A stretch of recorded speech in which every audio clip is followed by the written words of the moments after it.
Manchester Esther Project is proud to present Rabbanit Hannah Bank of Chilu Yeshurun to finish off Perek Let's Chet. play a game. See if you know the answers to the following questions. 1.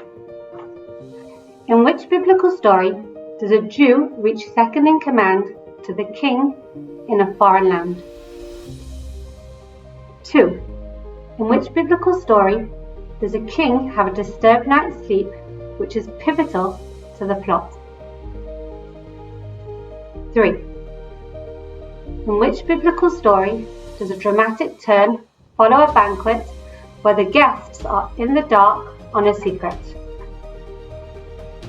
If you have 2 answers to both of those questions, Megillat Esther and also the story of Yosef, then you got full marks.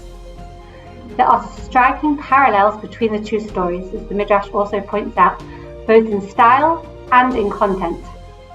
The climax of these similarities is evident in our Perek Chet. In the Megillah, we read, "The king slipped off his ring, which he had given back from Haman, and gave it to Mordechai, and Esther put Mordechai in charge of Haman's property."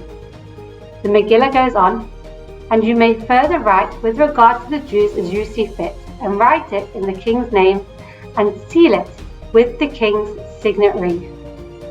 So the king's scribes were summoned at that time, and letters were written at Mordechai's dictation.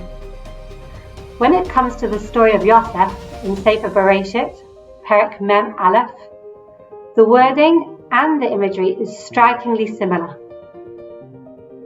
"And removing his signet ring from his hand, Pharaoh put it on Yosef's hand, and he had him dressed in fine robes of linen, and put a gold chain around his neck.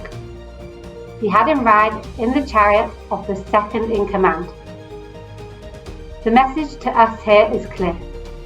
When a ring of power is given to us, do we as Jews use it in a positive way as a means of salvation and for bettering the world? Just as Esther, Mordechai, and also Yosef taught us through their stories.